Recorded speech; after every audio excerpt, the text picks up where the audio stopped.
महाबली भीम दिल्ली में, ये कवर चित्र है दोस्तों।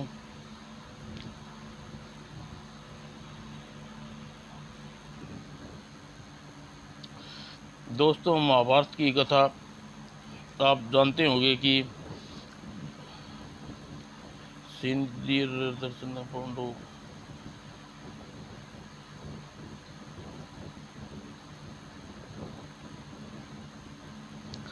शुरू करते हैं दोस्तों। अनुज, मैं देख रहा हूँ तुम कुछ उदास से रहते हो, क्या बात है हमें बताओ। कुछ नहीं भ्राताश्री, कुछ तो है तो हमारी तरफ देखो और कहो तुम्हें क्या कष्ट है। भ्राताश्री, आप जानकर क्या करेंगे, मेरा कष्ट दूर नहीं कर सकते। युधिष्ठिर के जब जोर देने के पश्चात भीम ने अपनी इच्छा जारी करता हुआ बोला, मैं इंद्रप्रस्थ जाना चाहता हूँ। इंद्रप्रस्थ देखने के लिए मेरा हृदय इतना व्याकुल है कि यहाँ के सुख का आनंद नहीं ले सकते। यह क्या कह रहे हो तुम अनुज, तुम दोबारा मृत्यु लोक जाना चाहते हो? अपने दिल पर नियंत्रण रखो अनुज, जो हो नहीं सकता उसकी कल्पना करना मूर्खता से अधिक कुछ नहीं है। तभी स्वयं नारायण श्री कृष्ण के रूप में वहाँ पर प्रकट हुए और बोले, अरे बड़े भैया जरा कुछ मैं भी सुनूं, जमेले को सुनूं। मंदले भाई, पर क्यों क्रोधित हो रहे हो? आपने तो कुछ नहीं छुपा केशव। अर्जुन, भीम अनुज भीम इंद्रप्रस्थ जाना चाहता है। इंद्रप्रस्थ, हा, एकाएक तुम्हें इंद्रप्रस्थ की याद कैसे आ गई मंदले भैया? जानते हो इंद्रप्रस्थ को आज दिल्ली से जाना जाता है और बहुत बदल चुकी है इंद्रप्रस्थ नगरी। तुम लोग का महल खंडर बन चुका है। पृथ्वीवासी आज पांडव किले को पुराने किले के नाम से पुकारते हैं। जो भी हो, एक बार जाना चाहता हूँ आप, लेकिन आपकी सहायता के बिना यह संभव नहीं है। हम तुम्हें पृथ्वीलोक पर अवश्य भेजेंगे, तो फिर मुझे तुरंत भेज दीजिए। अब मुझसे और इंतज़ार मत करवाइए। ठीक है, तो तुम तैयार हो जाओ। तभी द्रौपदी ने कक्ष में दाखिल होती हुई बोली, ठहरिए ठहरिए केशव भैया। अरे तुम बहन, मैं सब कुछ सुन चुकी हूँ।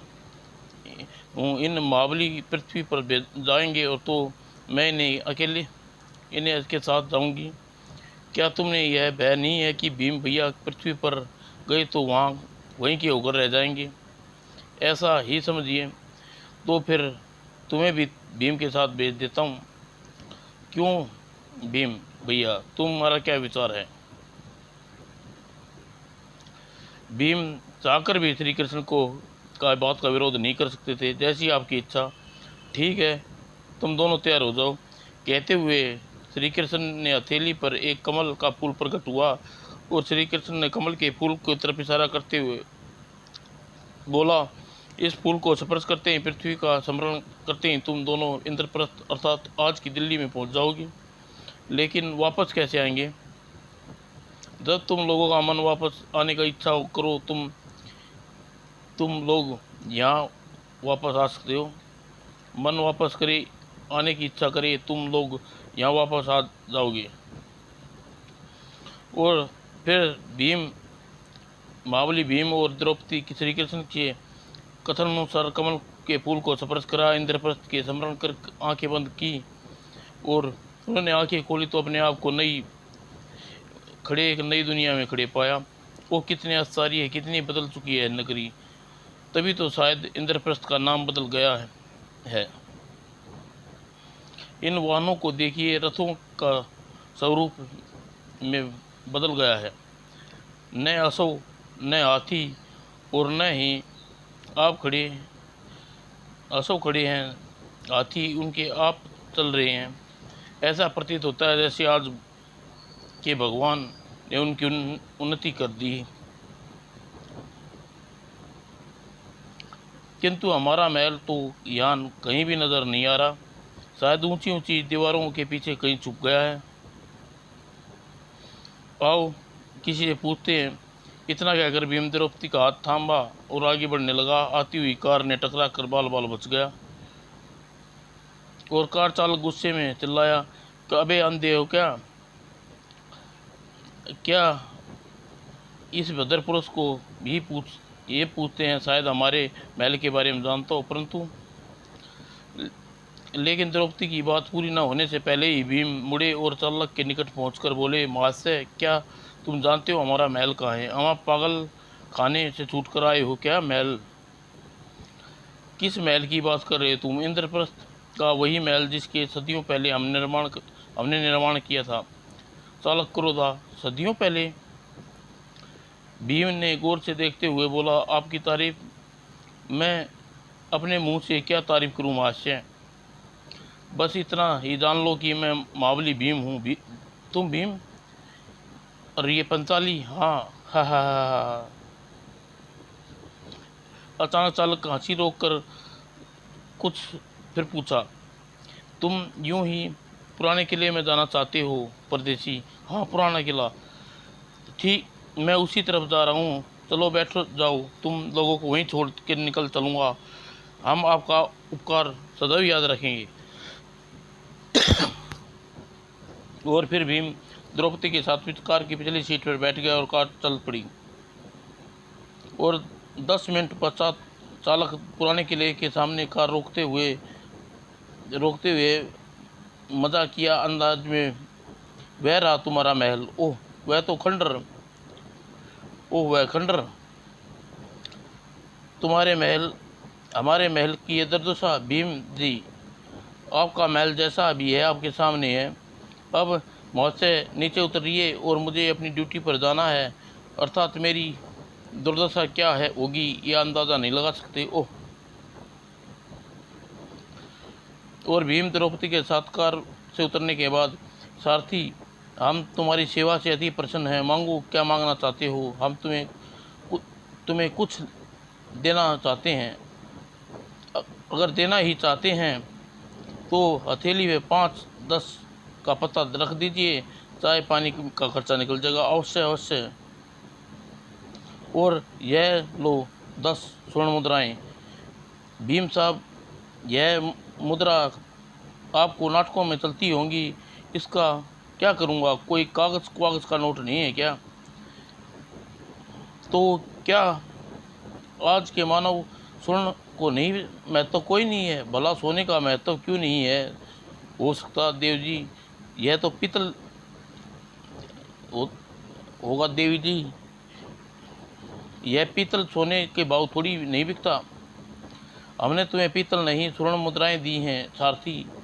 तो क्या सिक्के सचमुच सोने के हैं? हमारी बात पर संदेह करते हो, हमारा अपमान करते हो सारथी। माफ़ करना भीम जी, ठीक कहते हैं, ये सोने के ही होंगे। और तत्पश्चात अपनी जेब में रखकर चालक वहाँ से विदा कार दौड़ा दी। वह आदमी पागल होगा। पट्टे ने फौरन 10 रुपया थमा दी। मेरी किस्मत पलट गई समझो। तभी उसके मस्तिष्क में एक बार संदेह का कीड़ा कुल बनाने लगा। यह भी हो सकता है वह मुझे उल्लू बना रहा हो। भला आज के युग में कोई यह इस तरह सोने की 10 रुपया लुटाता है? माना कि वह आदमी पागल होगा, पर उसकी बीवी तो ज़रूर खेड़ा कर देगी। मुझे क्यों न सराफा चौक पर चेक करवाऊँ लूँ, भ्रम भी मिट जाएगा। और लाल जगत नारायण अपने विश्वास का आदमी है। और वह निश्चित पर पहुंचने का चालक कार की दिशा का रुख विपरीत दिशा में मोड़ दिया। थोड़ी देर बाद चालक सेठ जगत नारायण की सराफा के दुकान पर के सामने कार रोक कर नीचे उतरा और दुकान में दाखिल हो गया। अरे चंपकलाल, तुम यहाँ का रास्ता कैसे भूल गया? बहुत ज़रूरी काम पड़ गया लाला। फिर चालक ने चमनलाल ने सेठ से निकट पहुंचा और एक सोने का सिक्का दिखाते हुए बोला, क्या इसका क्या दोगे? कैश की बहुत ज़रूरत है। ओह, यह तो सोने का सिक्का है। लफंगे ड्राइवर के हाथ कहाँ से लग गया? सेठ सोच में डूबा रहा। चमनलाल से बोला, क्या हो गया? सोचने लगे। लगता है कुछ गड़ा हुआ खजाना हाथ लग गया तेरे। नहीं लाला, सच सच बता, वरना मैं पुलिस को खबर करनी पड़ेगी।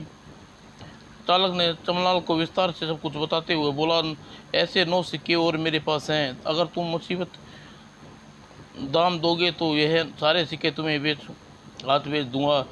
मैं तुम्हें 10 सिक्के कि 20,000 रुपये और कहेगा तो 20,000 रुपये दूंगा और कहेगा तो और दूंगा, पर तुझे लखपति बना दूंगा। लखपति वो कैसे?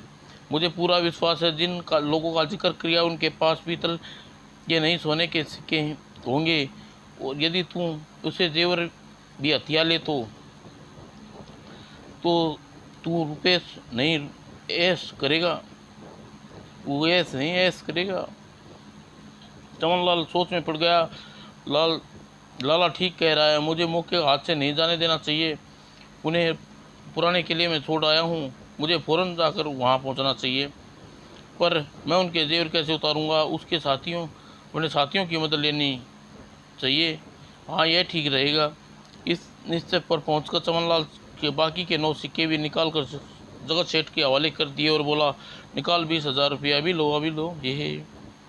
और सेठ जगत नारायण ने चमनलाल के हाथ में 100 के नोटों के 2 गड्डी निकाल कर थमाते हुए बोला, फिर क्या सोचा तूने? तुम रकम का इंतजाम करो लाला, मैं माल लेकर आता हूँ। इतना कहकर चमनलाल वहाँ से चल दिया। पुराने किले की दुर्दशा देख भीम और द्रौपदी दुख की सीमा न थी। हम देख रही है पंचाली, हमारा महल तब कैसा था और अब कैसा हो गया। हम महाबली भीम, हमने नहीं देखा जाता, हमें यह दूर ले चलिए, चलो। और फिर भीम और द्रौपदी पुराने किले से निकले और बाहर आते ही देख चमनलाल ने अपने साथियों से बोला, वे रहे दोनों आ रहे हैं। तुम लोग समझ गए ना क्या कि तुम्हें क्या करना है? फिक्र मत करो, उस्ताद जी समझ गया। और सुनसान सड़क पर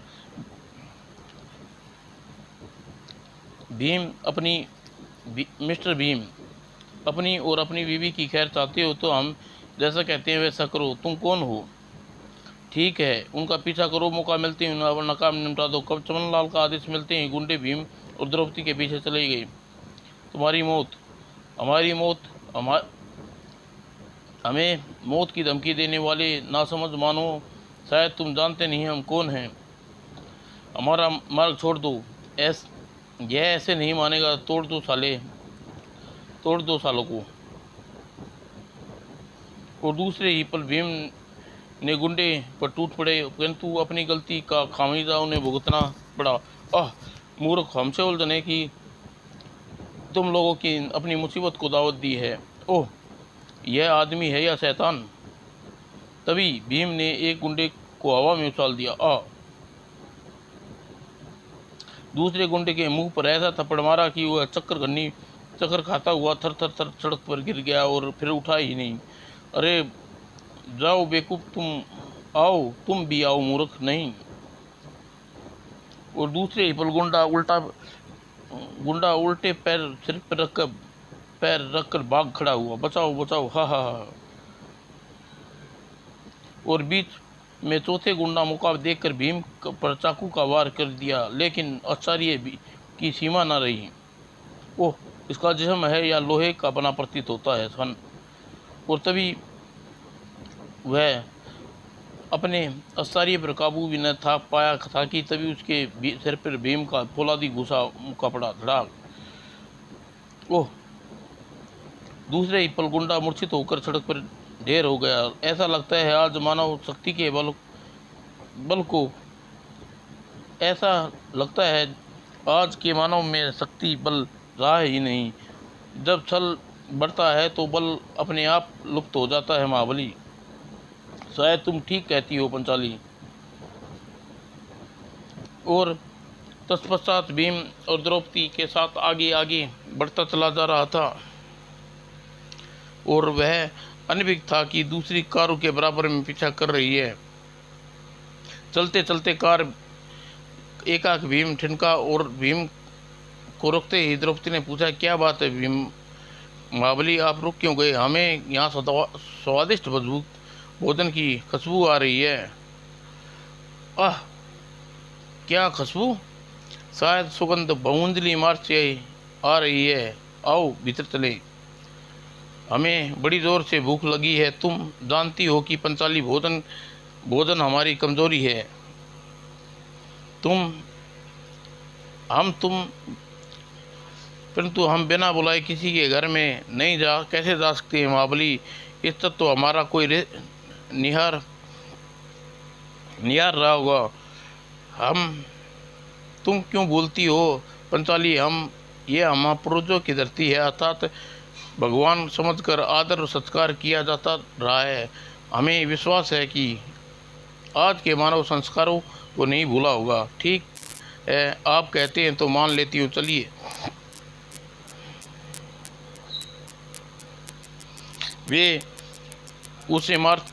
वे भूमतला इमारत की ओर चल दिए, जो वास्तव में एक 5 स्टार होटल थी। जब होटल के द्वार पर चले पहुँचे तो तैनात दरबान ने बड़े जोरदार आदर के से दरवाज़ा खोला। भीम द्रौपदी के साथ हाल में दाखिल हो गया और अन्य व्यक्तियों को टेबल कुर्सी पर बैठा देख, भोजन करते देख वह एक खाली टेबल पर जाकर द्रौपदी के साथ बैठ गया और बैठते ही बैरा उपस्थित हो गया और मीनू उनके सामने रख दिया। और तुरंत भीम ने मीनू की तरफ देखकर बोला, हमें तुम लोगों को आदर संस्कार देखकर अति प्रसन्न हुए। हमारे यहाँ जो भी भोजन स्वादिष्ट पका हो ले आओ। आप वेज लेंगे या नॉन वेज? क्या मतलब? मेरा मतलब आप शाकाहारी भोजन लेंगे या मांसाहारी? हम शाकाहारी भोजन पसंद करते हैं। मिष्ठान मिल जाए तो बात ही क्या है। समझ गए सर, हम आपके लिए पसंद का भोजन अभी हाजिर करते हैं। और वेटर चला गया और भीम द्रौपदी से बोले, देखो तुमने मन, हम कहते थे ना, भारतवासी अपने संस्कारों को नहीं भूल सकते। यहाँ कितने प्रेम भाव से भोजन परोसा जा रहा है। आज हम भरपेट भोजन करेंगे। अवश्य महाबली। थोड़ी देर बाद वेटर स्वादिष्ट भोजन की प्लेटें टेबल पर सजा दी। भीम ने भोजन आरंभ कर दिया। वेटर की सामत आ गई। वह बेचारा भीम का ऑर्डर की भरपाई करते करते थक गया। आखिरकार बोला, साहब आप इंसान हैं या भीम का अवतार? तुमने ठीक पहचाना, हम महाबली भीम हैं। माफ़ करना, आप जो भी हों, पर हमारे किचन में शाकाहारी और मिष्ठान डिशेज ख़त्म हो चुकी हैं। अगर हुक्म दें तो बिल ले आऊँ? ठीक है, वह भी ले आओ। और भीम का उत्तर सुनकर जान में जान आ गई और फौरन वहाँ से खिसक गया। और वेटर के जाने के बाद द्रौपदी भीम से पूछा, यह बिल क्या होता है महाबली? शायद किसी स्वादिष्ट पेय को बिल कहते हैं। और थोड़ी देर बाद वेटर ने भीम के सामने बिल ला कर रख दिया। यह कागज़ किस लिए? यह कागज़ नहीं, यह बिल है साहब। और पेट को आप बिल चुके हैं, पेट तो आप भर चुके हैं। जब जेब ढीली कीजिए भीम साहब, खाने के पैसे चुकाइए। और साहब फटाफट। ओ भीम, पैसे मांगते हो, शर्म नहीं आती? ऐसे फोकट में खिलाते रहे तो होटल का दिवाला निकल जाएगा साहब। खाली पीली मेरा टाइम ख़राब करते हो साहब। पैसा निकालिए वरना मैनेजर को बुलाता हूँ। इसलिए सबसे पहले हमें क्रोध आ रहा है। हम तुम्हारे प्राणों का अंत कर दें। दूर हो जाओ हमारी नज़रों से के सामने से। ओह, मारने की धमकी देता है। ठहर, अभी होश ठिकाने ला देता हूँ। और इतना कहकर गुस्से में दंदनाता हुआ मुड़ा। चंपालाल ने उसका रास्ता रोक कर खड़ा हो गया। नाराज क्यों होते हो भाई साहब, कितना बिल हो गया? अरे तुम्हें क्या मतलब? क्या तुम चुकाओगे? हाँ, मैं चुकाऊंगा। इतना कहकर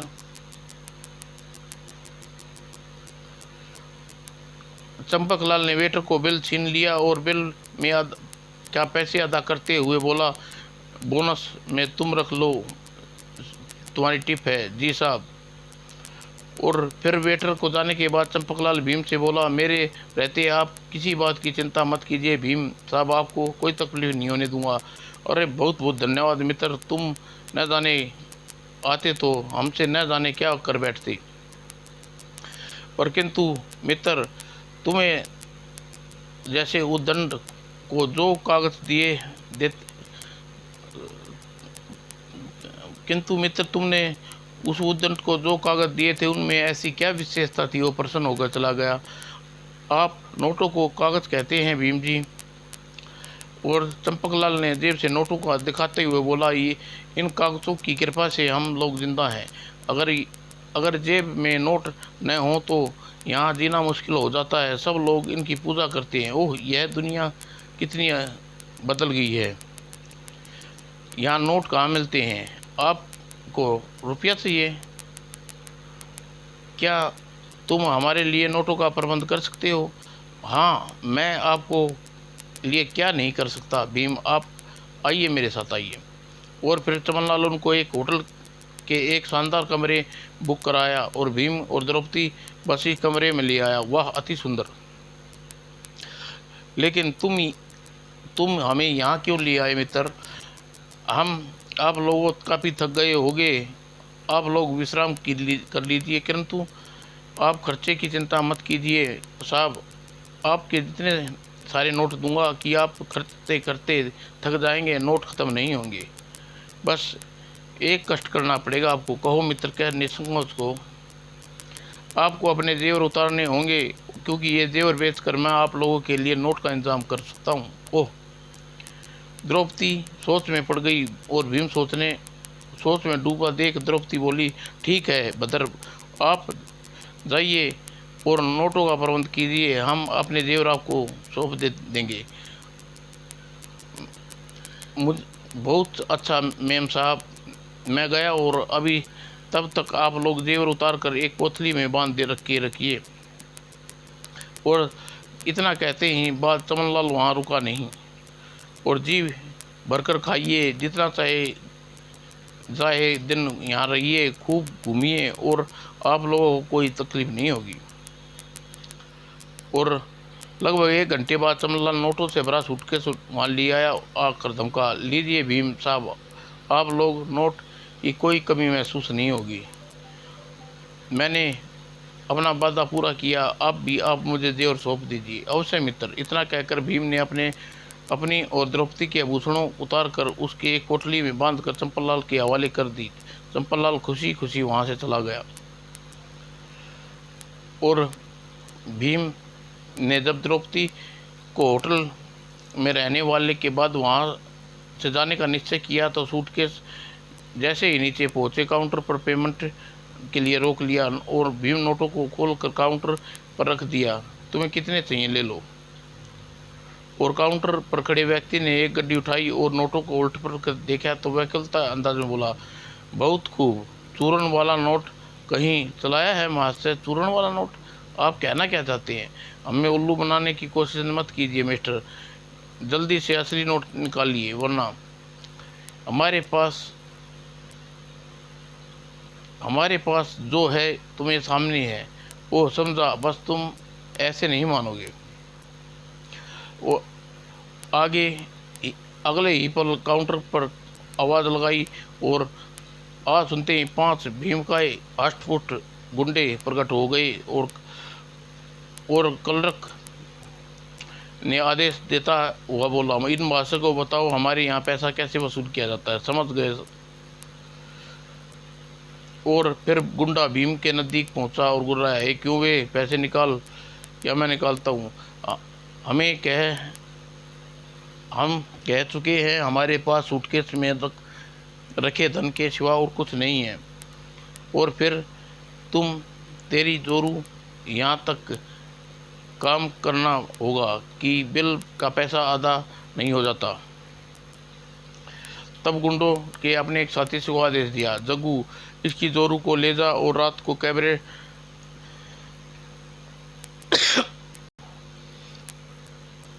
जग्गू इसकी औरत को ले जा और रात को कैबरे करके लोगों का दिल बहलाएगी। वाह, क्या बात है कि दूर की सोची है उस्ताद। और जग्गू कहकर जिग्गू खिनखिनाता हंसा और फिर द्रौपदी को की कलाई पकड़ता हुआ बोला, चलो दुष्ट, मेरा हाथ छोड़ दे, वरना क्या करेगी? चुपचाप चल, वरना उठा के ले जाऊंगा। एक बार अनुज दुशासन ने यह दुष्टता की थी, तब वह द्रौपदी को छूने वाले उसके हाथ जड़ से उखाड़ डाले। आज तुमने वह दुष्टता की है, अब तुम्हें भी परिणाम भुगतना पड़ेगा। कहकर भीम ने जग्गू को बाँह पकड़ी और जग्गू को उसके साथियों पर फेंक दिया। और इससे पहले जग्गू उसके साथी संभल पाते, भीम ने गदा से उनके फर्श पर चाटने पर विवश कर दिया। और उधर हाल के एक कोने में बैठे दो आदमियों ने दृश्य देखकर अचानक ही अपने साथी से बोला, मैं के उस आदमी को हमारे लिए बड़े काम का सिद्ध हो सकता है, तुम्हारा क्या ख्याल है? हाँ, मैं भी यही सोच रहा हूँ सिंधे। सोच क्या रहे हो? के मौका का फायदा उठाओ, उस आदमी की हालत हमारी मुट्ठी में होना चाहिए। Okay okay.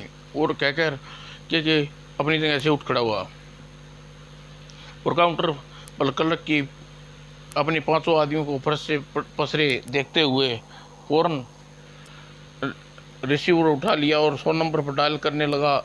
लेकिन तभी आखिर में छिपर डायल करना चाहता था कि के ने कंट्रोल हाथ छीन कर क्रेडिट पटक दिया। यह क्या कर रही बदतमीजी है भाई? क्यों डांट माइंड? पुलिस को बुलाने की क्या ज़रूरत है?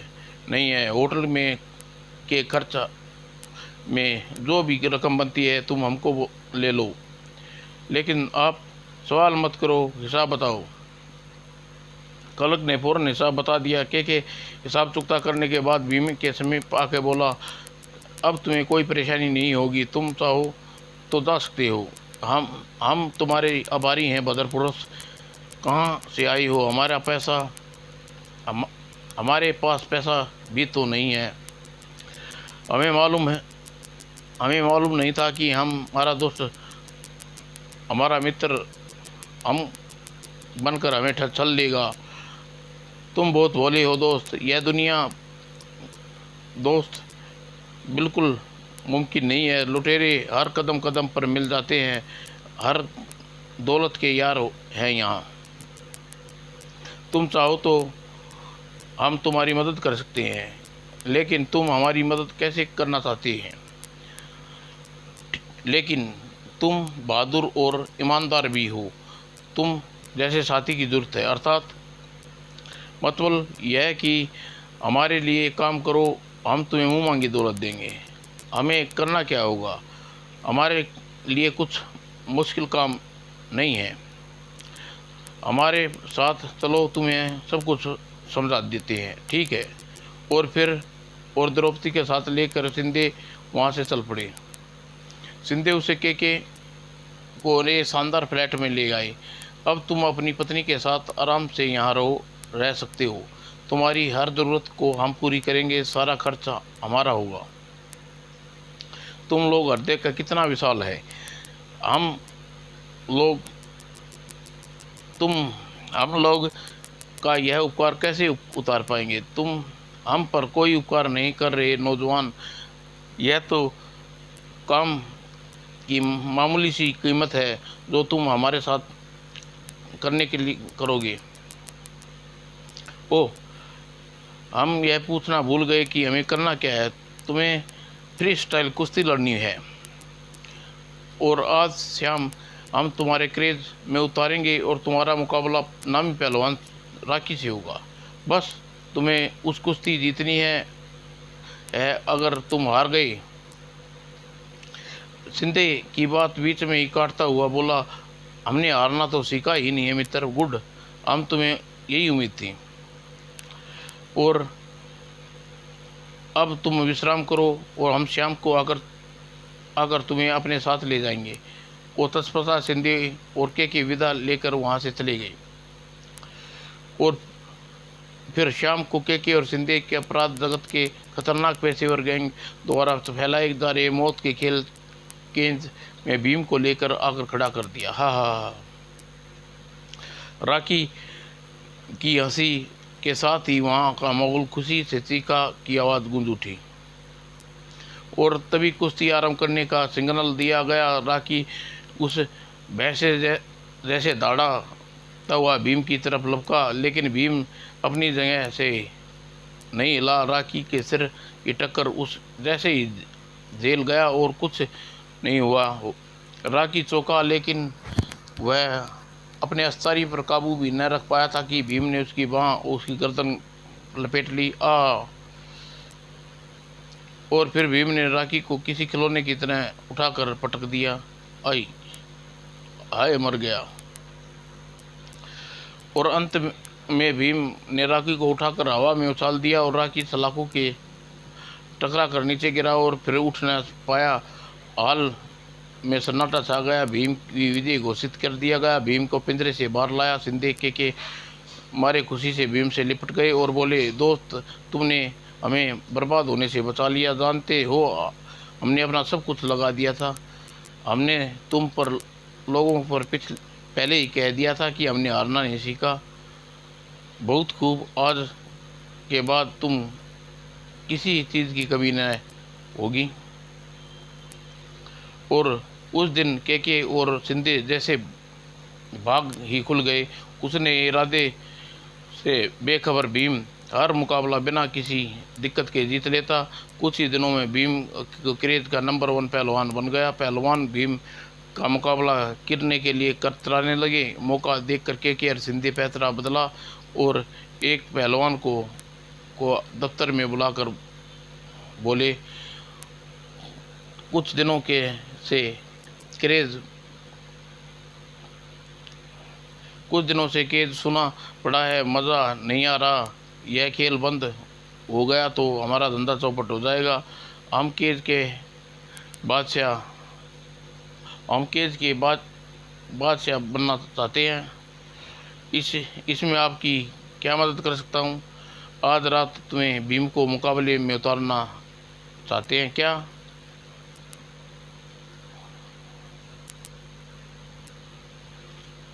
क्या मेरी सहमत आई है या फिर मैं आप लोगों का भेजा फिर गया है तो मुझे फरिश्ते भी भीम से टक्कर नहीं ले सकते। लेकिन तुम सिर्फ भीम से टक्कर नहीं लोगे, बिल्कुल मुकाबला में जीतोगे। तुम्हारे साथ शोहरत और मुनासिब भी तुम्हें शोहरत के साथ मुनासिब दाम भी मिलेंगे। मेरी समझ में नहीं आ रहा कि भीम को भला कैसे हराऊंगा। यह सोचना हमारा काम है। तुम जाकर मुकाबले के लिए अपना नाम दर्ज कर दो। और फिर के और सिंधे समझा कर लालच देने के पहलवान मुकाबले के लिए राजी हो गया। उधर के और सिंधे भीम को लेकर इस वक्त ड्राइंग रूम में पहुंचे और भीम तैयार होकर मुकाबले के लिए जाने लगा। के ने उसे रोक कर, दोस्त भीम, क्यों ना पहले हमारी एक बात ध्यान से सुनो। आज का मुकाबला जीतना नहीं हारना है क्या? हाँ दोस्त, अगर आज तुम हार गए तो हम बर्बाद हो जाएंगे। लेकिन तुम लोगों ने पहले बता चुका हूँ, हमने हारना नहीं सीखा, इसलिए तुम्हारी यह इच्छा कभी पूरी नहीं होगी। ऐसा मत कहो दोस्त, हम बर्बाद करके तुम्हें क्या मिलेगा? क्या तुम हमारे उपकारों को भूल गए? तुम्हें तो हम दुविधा में डाल दिया है। ठहरो, हमें सोचने दो। और फिर भीम कुछ देर सोचने के बाद, ठीक है, हम वचन देते हैं, हम अपना प्रतिद्वंदी को वार नहीं करेंगे। बस इतना ही बहुत है मेरे दोस्त। और अब तो हमारी 5 उंगलियां घी में है और सर कढ़ाई में होगा। आज हर एक तुम पर दाव लगाएगा। तुम्हारे हारते ही हमारी तिजोरी भर जाएंगी। हा। और कुछ देर बाद मुकाबला शुरू हो गया और भीम अडिग चट्टान की तरह अपनी जगह पर खड़ा रहा। प्रतिद्वंदी पूरी ताकत से उस पर वार कर रहा था और हाल में मौत का सन्नाटा छा गया और लोग चीख चीख कर भीम को वार करने के लिए उद्यत करने लगे। लेकिन भीम जैसे पत्थर की मूर्त बन गया था और प्रतिद्वंदी पहलवान भीम को निश्चित खड़ा देख हैरत में था। उसे लगा कि अगर कुछ ही देर में खड़ा रहा तो वह बेहोश होकर गिर जाएगा और कुछ देर बाद हुआ भी ऐसा ही। प्रतिद्वंदी पहलवान वार करते करते इतनी बुरी तरह थापने लगा कि उसका कलेजा फटने को हो गया और अचानक ही गिर पड़ा और बेहोश हो गया।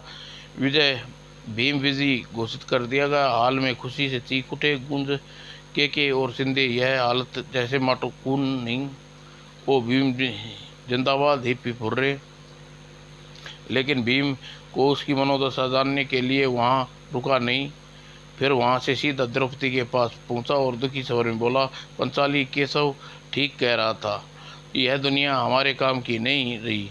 यहाँ मित्रता नहीं, अवसरों पर आड़ में धन की अफवाह, धन का व्यापार चलता है। आप ठीक कहते हैं महाबली। मैं स्वयं भी उकता चुकी हूँ। आपके मुंह पर शब्द सुनने के का इंतज़ार कर रही थी। तो हमें वापस चलना चाहिए। हाँ पंचाली, हमें यहाँ से एक क्षण भी नहीं रुका। और भीम इतना कहना था कि आभूषण तुरंत ही उसके शरीर पर वापस आ गए और भीम द्रौपदी आंखें बंद कर ली। दूसरे ही पल उन्होंने आंखें खोली तो वह स्वर्ग लोक में थे और जहाँ विद्या उन्हें देखकर श्री कृष्ण मुस्कुराते हुए बोले, क्या बात है मंदले भैया, तुम्हारी इंद्रप्रस्थ की यात्रा इतनी जल्दी पूरी हो गई। मुझे क्षमा कर दें केशव, मुझसे बड़ी भूल होगी। मैं भविष्य में इस प्रकार की इच्छा से दूर कभी चिंतन भी मेरे हृदय में नहीं होगा। चलो, देर आए देर सही, पर तुम जान गए कि इंसान के मन में वश नहीं, वृद्धि के वश में है, बुद्धि के वश में है रहना चाहिए। समाप्त दोस्तों।